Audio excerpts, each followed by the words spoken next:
You're tuned into the Alpha's Love Stories, romantic audiobooks to make your heart pound. Remember to subscribe for more captivating love tales. The forest grows still. It always does when death walks under its ancient trees. I, Liana Reed, was not death. I wasn't a hunter. I was a listener, a cataloger of silent, growing things. My world was one of roots and rain, of petals and pollen. The whispering woods was my sanctuary, my library, my only true home. But on that crisp, fateful autumn afternoon, the silence was torn apart. The first gunshot was a violation, a brutal, ugly sound that ripped through the symphony of rustling leaves. Birds exploded from the canopy in a panicked cloud. My heart, a moment before as calm as a still pond, hammered against my ribs. Poachers. I knew their kind. Men who saw this sacred place only as a treasury to be looted. A second shot echoed, closer this time, far too close. This wasn't for deer. This was something else, something darker. And then, a sound that froze the blood in my veins. It wasn't a deer's cry. It was a heartbroken, agonized howl, a sound of such profound grief that it choked into a pained whimper. A wolf. Every instinct screamed at me to run, to flee to the safety of my cottage with its herbal teas and books. But then, I heard it. Faint. Terrified, the high-pitched, desperate yelps of pups. Their mother was gone. I knew it with a certainty that sank into my soul. They were alone. A fierce, protective instinct I never knew I had roared to life inside me, drowning the fear. It was reckless, it was foolish, but I couldn't leave them. Cursing softly, I left my sketchbook and basket, moving as silently as a shadow toward the sound. My boots made no noise on the pine needles. The smell of gunpowder and something metallic, something coppery, hung in the air. I found them in a small, blood-soaked hollow. A magnificent she-wolf, her fur the color of twilight, lay still on the crimson leaves. Her story was over. But for the two dark shapes huddled against her, whimpering, their story was just beginning. They were so small, no bigger than kittens. One was a deep black, the other a smoky gray. The gray one had a nasty gash on its hind leg. My breath caught. Rage, cold and sharp, washed over me. These weren't just poachers. They were exterminators. "Got the mother?" a gruff voice shouted. "Far too close." "The pups can't be far," another colder voice replied. "Malachi wants proof of the entire line. Their pelts are pure gold. Check the den." Malachi? Who was Malachi? It didn't matter. Only these two helpless lives mattered. I crouched low behind a thicket of ferns, my mind racing. I had no weapon, no way to fight, but I knew these woods. I knew its secrets. My eyes scanned, landing on a patch of skunk cabbage and a dense cluster of devil's club with its needle-like spines. A desperate, dangerous idea formed. Working with speed born of pure adrenaline, I crushed the skunk cabbage leaves, the putrid odor filling my nose. Then, using a large fern as a glove, I carefully broke off stalks of the devil's club. "Find anything, Marcus?" the first voice, Liam, called. "Nothing yet. This damned forest hides everything," the one named Marcus grunted. That was my cue. With a silent prayer to the forest, I hurled the crushed leaves and spiny stalks in a high arc. They landed with a rustle in a dense bush a dozen yards to the left. "What the hell was that?" Marcus snarled. The foul stench reached them. Ugh, what is that smell? Could be the pups, William said, his greed overriding his senses. Come on, this way. As their heavy footsteps crashed away from my decoy, I didn't hesitate. I burst from hiding and dashed into the hollow. The pups flinched, their silver blue eyes wide with terror. Shh, little ones, I whispered, my voice shaking. I'm here to help. I scooped them up. They were impossibly light, trembling against my chest. The black one buried its face in my arm, while the gray one, the injured one, let out a soft whine. Holding them tight, I turned and ran, not toward home, but deeper into the woods, following paths known only to the deer and me. I ran until my lungs burned and the hunters' voices were swallowed by the forest. The two small, warm hearts beat against my own, a fragile, stolen hope in the gathering twilight. The storm that had been threatening all day finally broke as I stumbled into my cottage. Rain lashed the windows, a frantic drumming that mirrored my wild heartbeat. Inside, I built up the fire, its warm light a stark contrast to the darkness I escaped. I laid the pups gently on a soft sheepskin rug before the hearth. The black one, whom I instinctively named Orion, huddled close to his brother. The gray one, thin, shivered, his breathing shallow. My botanical skills were my only weapon now. I cleaned his wound with a gentle chamomile infusion, my hands steady. Then I applied a poultice of yarrow and plantain. As I worked, I noticed how extraordinary they were. Their fur was like silk, and their eyes, those luminous silver blue eyes, held an ancient intelligence. They weren't afraid of me anymore. They leaned into my touch, a profound, trusting calm settling over them. I fed them warm goat's milk and honey, which they lapped up eagerly. Exhausted, safe, and warm, they curled into a single, furry ball and fell into a deep sleep. I watched them, a strange feeling of belonging settling over me. In one single, terrifying afternoon, my quiet life had been shattered. And as the storm raged outside, a deeper, more primal storm was gathering. I just didn't know it yet. Sleep offered no refuge. My dreams were a chaotic tapestry of running and of a pair of intense silver blue eyes watching me from the shadows. Eyes that held not malice, but a terrifying, possessive weight. I awoke with a gasp as the first dawn light filtered through the windows. For a blissful moment, I thought it was a nightmare, but a soft whine from the hearth reminded me it was real. Orion and Finn were awake, watching me with those unnerving eyes. And then I felt it, a presence. The very air in my cottage grew thick, heavy.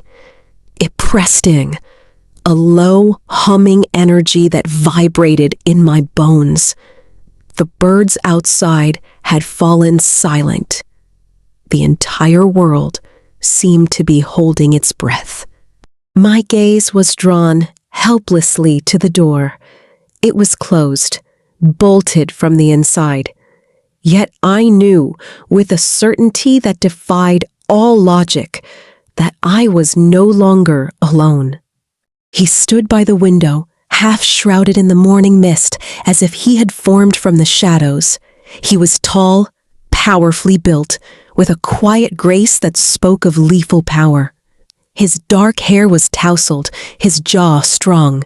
He was a predator contained in a man's form. As he turned, stepping into the light, my breath caught. His eyes, they were the same startling silver blue as the pups, But where theirs held innocence, his burned with ancient power, fierce intelligence, and a grief so deep it was a physical force. He didn't look at me, not at first. His gaze was locked on Orion and Fing. A low, rumbling sound started deep in his chest. It wasn't a growl of anger at me. It was a sound of pure, agonizing pain. The pups heard it. They scrambled up, yipping with excited relief, and bounded toward him. He knelt, his large, calloused hands impossibly gentle as he gathered them close, burying his face in their fur. He inspected Finn's bandaged leg, his expression a storm of rage and gratitude. I stood frozen, gripping a chair so tightly my knuckles were white. Who are you? How did you get in here? His head snapped up, and those piercing eyes finally met mine. The world stopped. The air crackled. A scent washed over me. Wild pine. Ozone after lightning, and something uniquely, intoxicatingly male. His eyes widened, the silver irises flaring as they scanned me. It was an assessment, a recognition, an undeniable claiming. He rose to his full, intimidating height, the pup safe behind his legs. He took a single, deliberate step toward me. My heart hammered, a frantic drumbeat of fear and something else, something I dared not name. "You saved them," he said, his voice a deep, gravelly baritone that vibrated through my soul. It wasn't a question. "Their mother," I stammered. "I know," he said, his voice laced with a pain so raw it stole my breath. I felt her life end. I felt my children's terror. He took another step, closing the distance. He was so close, I could feel his body's heat. He was immense, a wall of muscle and sorrow. He didn't touch me, but his gaze held me more firmly than any chains. "My name is Kaelen," he said, his voice a whisper that was both a caress and a command. "I am the Alpha King of the Silver Fang Pack." He looked from me to his sons, and a fierce, possessive light ignited in his eyes. "And you have saved my heirs. You have protected what is most precious to me." He finally lifted his hand, not to grab, but to gently cup my cheek. His touch was like a brand, sending a jolt through my entire being. My senses swam. His scent, his nearness, the raw power, it was overwhelming. He lowered his head, his eyes boring into mine, a universe of raw emotions swirling in their depths.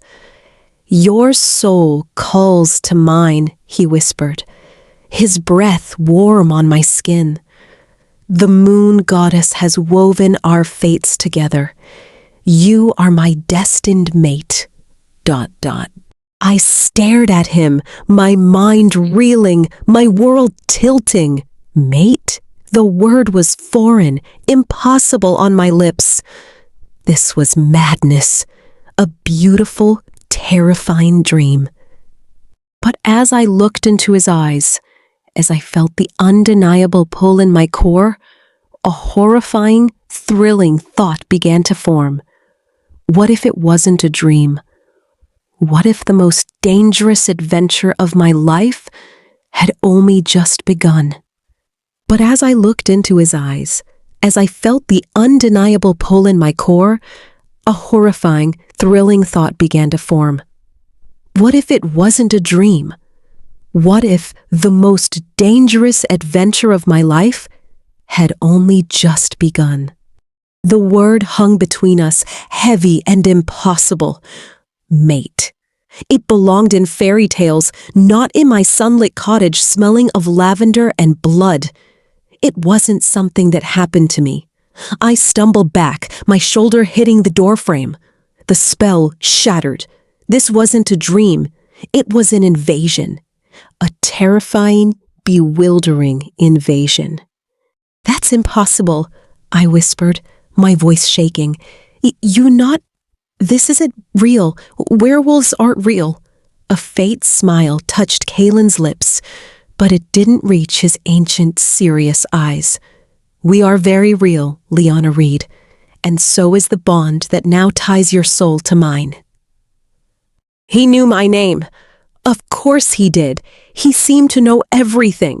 He had walked through a locked door like it was mist. My gaze darted to the pups, Orion and Finn, tumbling playfully around his boots. Their trauma forgotten. They trusted him. That gave his impossible words a sliver of credibility. "Why me?" I pleaded. "I'm nobody, a botanist. I live alone. I'm not a queen." "You are the woman who risked her life for two frightened creatures," he said, his voice softening, but no less intense. "You showed courage. You have a healer's hands. The moon goddess does not make mistakes." He stepped closer, closing the distance I had created. "Your soul recognizes mine. Can you not feel it? A pull? A resonance?" I could. It was a hum in my blood, a thrum syncing with his breath, a feeling of rightness, of completion that was terrifying because it was undeniable. My whole life, I'd felt like a puzzle piece that didn't fit. Now, I felt a wholeness that shook me to my core. "I feel something," I admitted, my voice faint. "But that doesn't mean I understand it. I can't just abandon my life for a word." "The hunters," Kaelen's voice turned to ice, "are not poachers. They are fanatics who want to eradicate us. They saw you. They know you took the pups. This cottage is no longer safe. It is a target." His words crashed down on me. The men, their cold voices, the name Malachi. This was a war. I had stepped onto the battlefield. "What are you saying?" I asked, cold dread seeping into me. "You and my sons are coming with me to Silverfang Peak, now." "No." The word was a reflex, a cornered animal's cry. "This is my home. I won't be forced out." The air grew heavier, the pressure increasing. He was not a man often told no. "This is not a negotiation. It is survival, your survival. I will not lose anyone else to their blades." He moved with a predator's grace, instantly at my side, his large hand enveloping mine. His touch wasn't harsh, but it was absolute. "Look at me," he commanded. I forced my eyes to meet his, my heart pounding wildly. "I am an alpha king. My duty is to protect my pack. And you, Liana Reed, are now part of that pack. You are under my protection, my responsibility." His thumb stroked my hand, a soothing gesture in the storm. "I will keep you safe, but you must trust me." Tears welled in my eyes. "How can I trust you? I don't know you. You burst in and tell me I'm your mate and I have to leave everything?" "You know me here," he said softly, tapping his chest over his heart. "The bond does not lie." He released my hand and turned with purpose. He went to my wardrobe, pulled out a satchel, and began to pack for me. He chose my warmest moss-colored sweater. He found my book on floral medicinals and my tarnished silver locket. Placing them gently inside. He wasn't taking me from my home. He was gathering its essential parts to bring with us. Orion and Finn nudged my legs, their eyes looking up with unwavering devotion, a silent plea, my anchor. Kaelen finished and stood by the door, satchel in hand. He simply waited, his presence an immovable force. I looked at my shelves of herbs, my chair by the fire, my sunlit garden. This was my whole world. But it was an illusion now. He was right. The hunters knew me. The safety was shattered. A single tear traced down my cheek.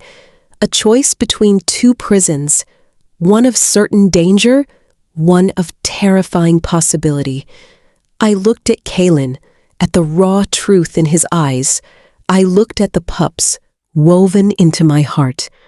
I took a shaky, shuddering breath, and I took a step forward, then another. I walked toward him, my legs like lead. "All right," I whispered, the word tasting like surrender. "I'll come." Something shifted in his gaze, possessiveness joined by profound relief. He gave a single, sharp nod. "Stay close," he said, his voice a low rumble. "The path we take is not for human eyes." He opened the door. The morning air, fresh after the storm, washed over me. It felt with the last breath of my old life. Kaelen stepped outside, and the forest, my friend, seemed to bow before him. The trees straightened, paying homage. Orion and Fing bounded out, tails high. I stood on the threshold, one foot in my past, one in an incomprehensible future. I took one last, longing look at my solitary home. Then, with a heart full of fear and reluctant hope, I crossed over. I followed the Alpha King into the shadows.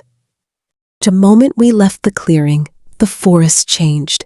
It was no longer my familiar woodland. Under Kaelen's lead, it became a different realm, a living entity that bent to his will. He moved with uncanny silence. I stumbled behind, clumsy and loud. The pups trotted at his heels, weaving through the undergrowth like mist.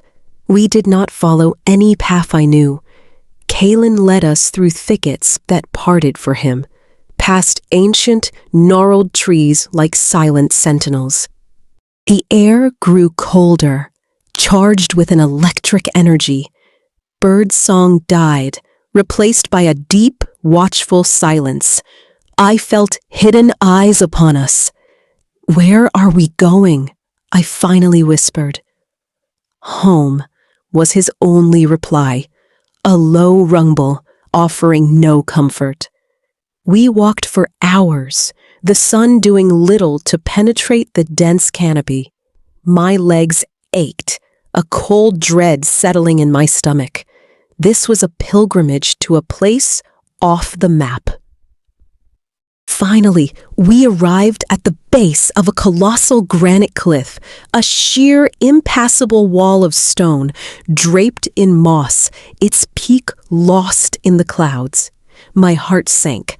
A dead end, but Kaelen did not stop. He walked directly to the stone face and placed his palm against the rock. A low, grinding groan echoed through the clearing.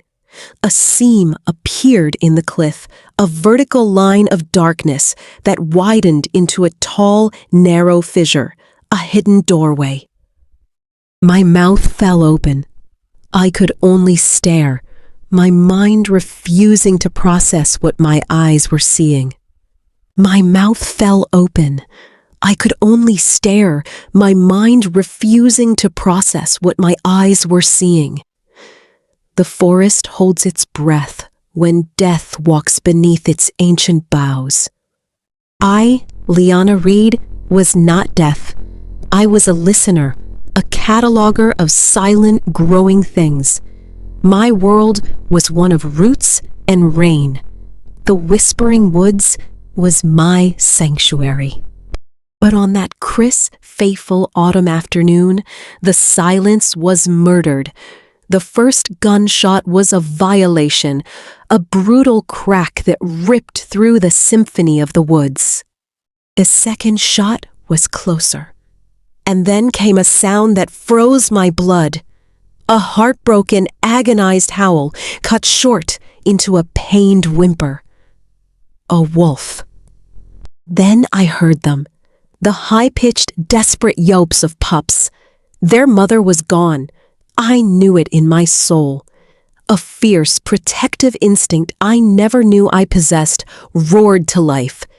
It was reckless, but I couldn't leave them. I found them in a blood-soaked hollow. A magnificent she-wolf lay still. Two dark shapes huddled against her, whimpering. One was a deep black, the other a smoky gray with a gash on its leg. "Got the mother?" A gruff voice boomed. "The pups can't be far," a colder voice replied. "Malachi wants proof of the entire line." Malachi. The name meant nothing, yet everything. These weren't poachers, they were exterminators. Using the forest's own defenses, skunk cabbage and devil's club, I created a diversion, and while the hunters crashed away, I stole into the hollow. "Shh, little ones," I whispered, scooping up their trembling, impossibly light bodies. "I'm here to help."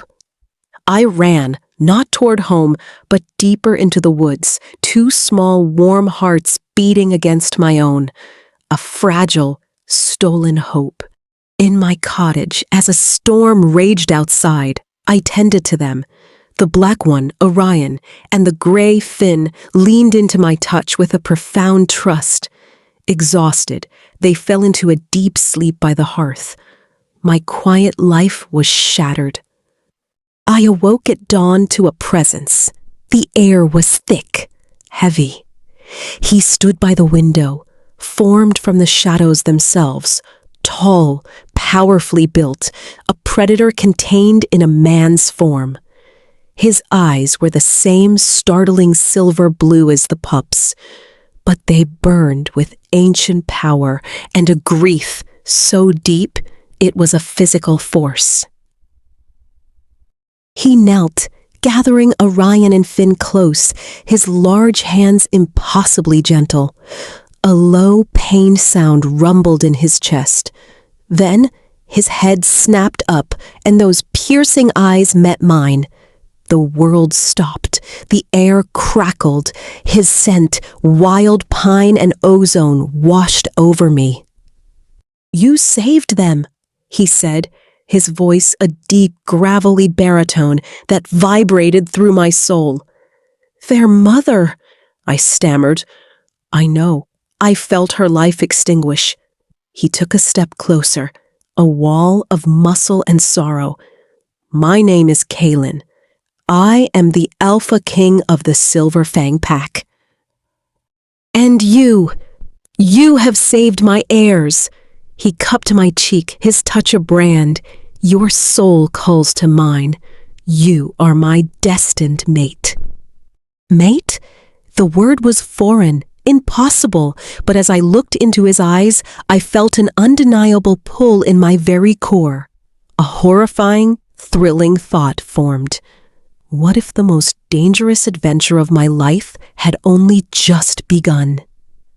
The word hung between us, thick and impossible. Mate, this wasn't a fairy tale, it was an invasion. "That's impossible," I whispered, stumbling back. "Werewolves aren't real." A faint smile touched his lips. "We are very real, Liana Reed, and so is the bond that now ties your soul to mine." He knew my name. He had walked through a locked door. My gaze darted to the pups, tumbling playfully around his boots.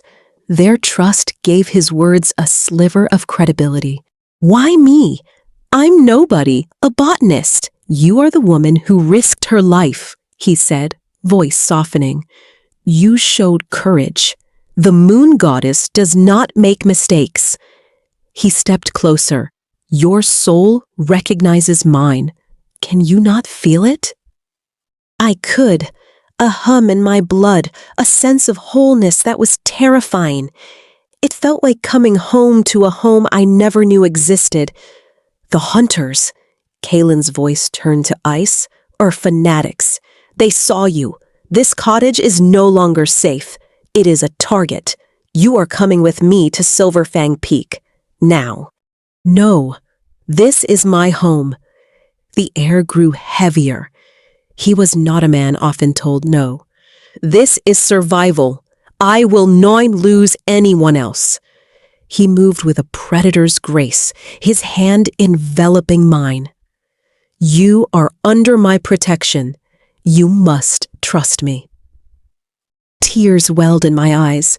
"How can I trust you? I don't know you." He released my hand and began to pack a satchel for me, choosing my warmest sweater, my book on medicinals, my silver locket, as if he knew the objects that held my heart. He wasn't taking me from my home. He was gathering its essential parts. Orion and Finn nudged my legs, a silent plea. I looked at Kaelen, at the truth in his eyes. I took a shaky breath. "All right," I whispered, "I'll come." Relief joined the possessiveness in his gaze. "Stay close. The path we take is not for human eyes." I took one last look at my solitary home, then crossed the threshold, following the Alpha King into the shadows. The forest changed under his lead, becoming a different realm. We walked for hours until we reached a colossal granite cliff, a dead end. Kaelen placed his paw against the rock. A low groan echoed, and a seam appeared, widening into a hidden doorway. "This is the threshold," he said, stepping into the darkness. I followed. The tunnel was illuminated by softly glowing crystals. It opened into a vast, hidden valley, a world within a world. A thriving town was integrated into the landscape, and in the center, built into the largest mountain, was a breathtaking fortress of silver-veined stone. "Silverfang Peak," Kaelen said with reverence. As we entered the town, the bustling activity halted. Every person stopped and stared. They were all werewolves. Their silent scrutiny was a weight, their whispers a rustle of suspicion. "A human. Why is she with our king?" Kaelen led me through the staring crowds to the citadel and to a luxurious room with a balcony overlooking the valley. It was a gilded cage. My gaze fell on the heavy iron-banged lock on the outside of the door. "Am I a guest?" I asked, trembling. "Or a prisoner?" "You are my mate," he said, as if that answered everything. The door shut with a soft, final thud. Click. The sound echoed in the silence. I was alone, safe, protected, and utterly trapped.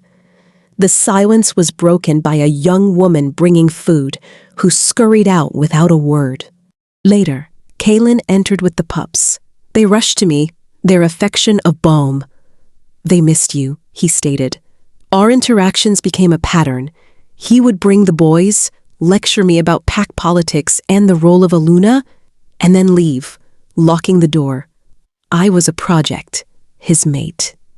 The pack's contempt was a constant condemnation. The most venomous was Seraphina, a she-wolf of breathtaking beauty and sharp emerald eyes. She swept into my room unannounced, her scent a cloying mix of jasmine and pride. "So, you are the human," she purred, her voice a silken blade. "How will you lead when they consent your fear, your fragility? They will never follow a weak little human." She leaned in, her whisper venomous. "When Kaelen realizes he needs a true she-wolf, I will be here." Her words echoed my deepest fears. That evening, I confronted Kaelen. "I am weak. I am human. I don't belong here. I am nothing but a prisoner, and you are my jailer." He didn't understand. He saw providing safety as the ultimate care. He left without a word, the lock turning once more. I was wilting under the weight of their scorn. On the second day of my isolation, an elderly she-wolf named Anya brought food. Her eyes, like faded parchment, saw through me.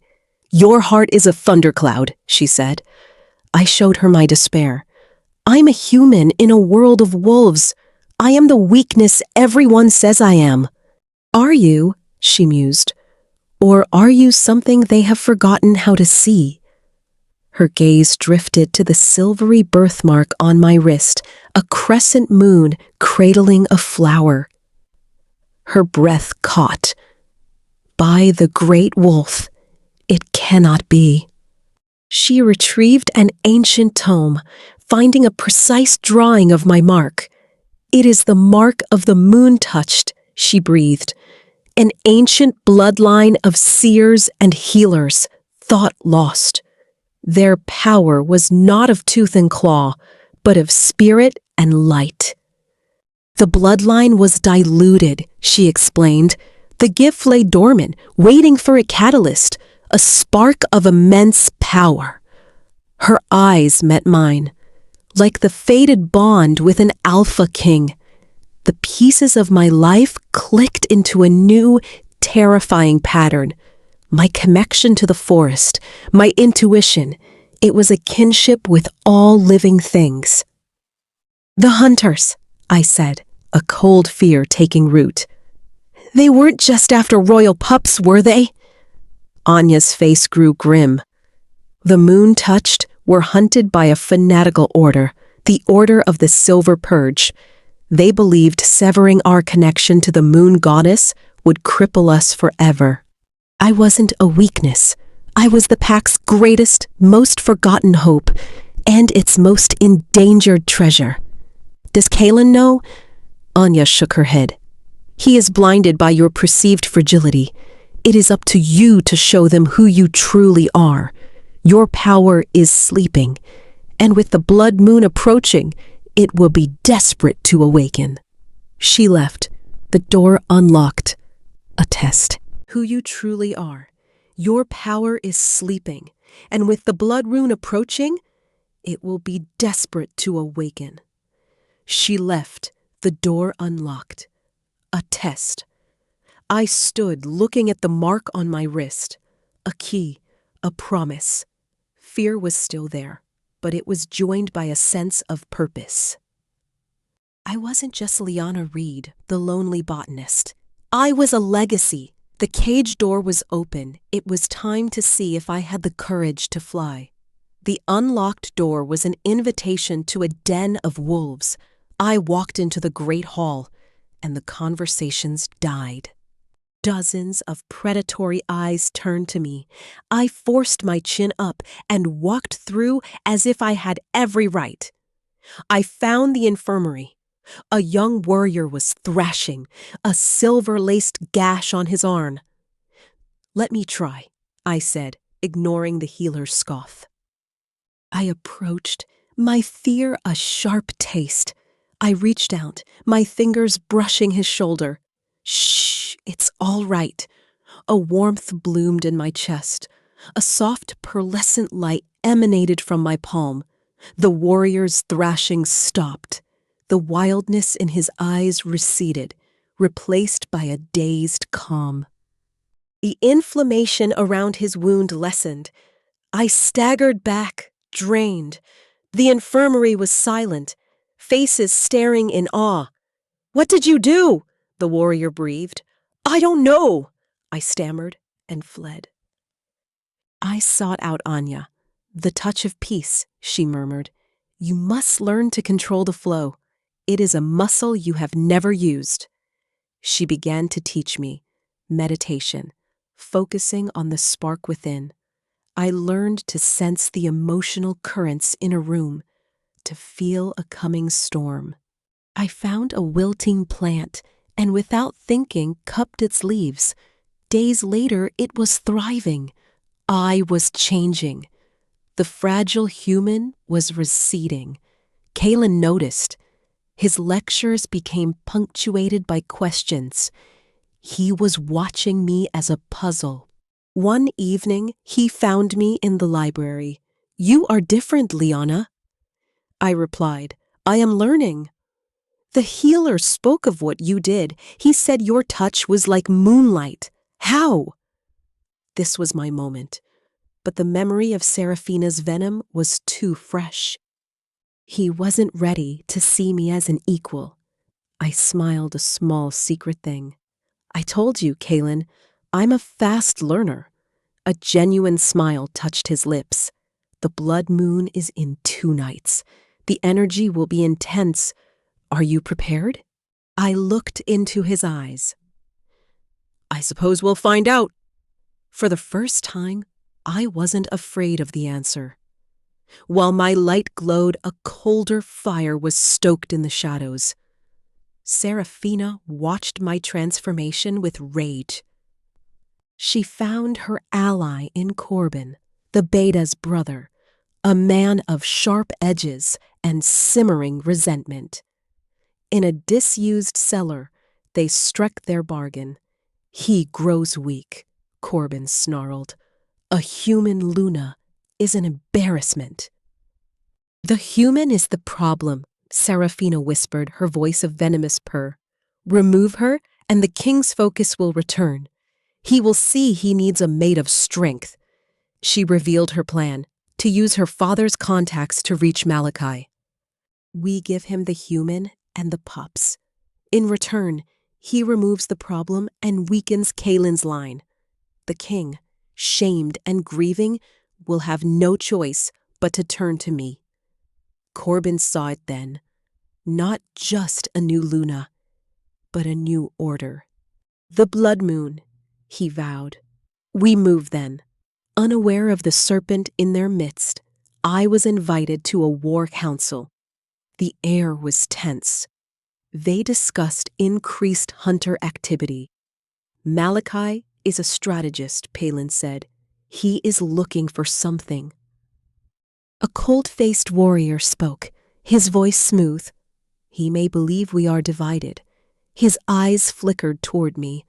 I felt a cold, slick feeling from him, a warning. I took a step forward.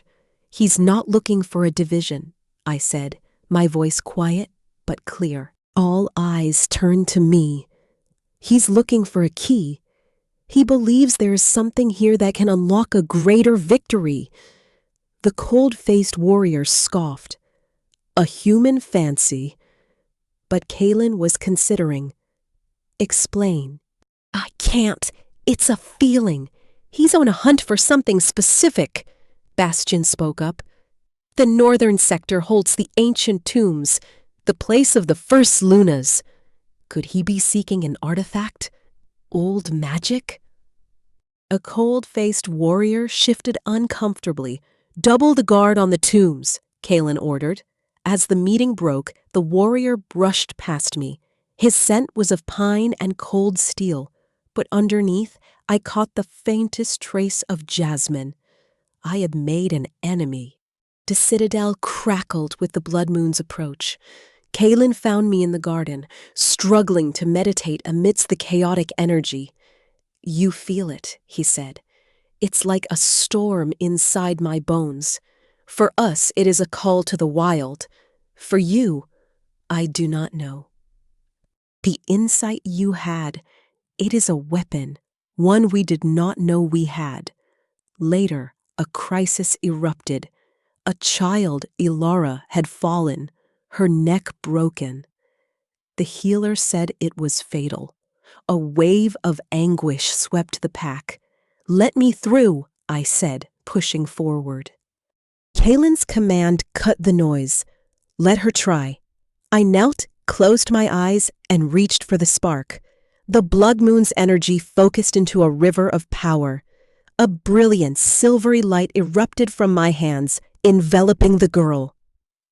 I poured everything into it, feeling the devastation in her small body, soothing her panicked wolf spirit, encouraging her will to live. I felt my own life force draining, a terrible weakness seizing me. The light faded. I collapsed into Kaelen's arms. The healer gasped. The swelling? It's receding. The bones are aligning. A tiny cough. A whimper. "Mama?" The mother rushed forward, weeping. The pack stared at me with awe and reverence. Kaelen looked down at me, his expression transformed. "You saved her," he whispered, his voice thick. "You poured your own light into her." He brushed hair from my face. "I was a fool. I tried to put you in a cage because I was afraid. Your power is pure, something this pack has needed. I do not want to face the blood moon without you by my side, not as a duty, but as my Luna." It was a plea. The bridge between us was finally crossed. "I will be there," I whispered, and I meant it. The change was palpable, but Corbin saw it as a threat. He needed a diversion. He found Rorik, a warrior hungry for a fight. "The scouts are cowards," Corbin hissed. "They let that filth defile our sacred sites. I have a source, a lone hunter with maps of our inner territory. If we capture him, we could learn Malachi's true plan." It was a lie, but Rorik's eyes lit up. "Kaelen would never authorize it. He is preoccupied, but if a patrol were to stumble upon him by chance, it would be a show of strength." Tonight, Rorik growled. During the celebration, the hook was set. At the feast, the pack thrummed with wild energy. I stood beside Kaelen, feeling their gaze, curious but no longer contemptuous. Then I saw Corbin moving with purpose, a spike of malice. "Kaelen, something is wrong." A commotion erupted, shouts, clashing steel. Bastian appeared. "Rorik has taken a patrol. He claims there's a high-value target." Kaelen roared with fury. "Retrieve that fool." As Bastian and his team surged away, I grabbed Kaelen's arm. "This is a diversion. The threat is here, inside." My eyes found Corbin. He looked directly at me and smiled, a slow, deliberate gesture of triumph, before melting into the shadows. The trap was sprung. The blood moon rose, its crimson light bathing the world. The hunt had begun. Kaelen shoved me and the pups into the great hall. "Bar this door." Before it shut, Seraphina slipped through, feigning terror. "They're everywhere." Hunters, led by Marcus, burst in. The woman and the pups, alive. Kaelen shifted into a colossal direwolf, a whirlwind of fury. But a crossbow bolt loaded with wolfsbane struck his shoulder, slowing him. "Fall back," he growled. As they backed toward the hall, Corbin emerged from the shadows, a silver dagger in his hand.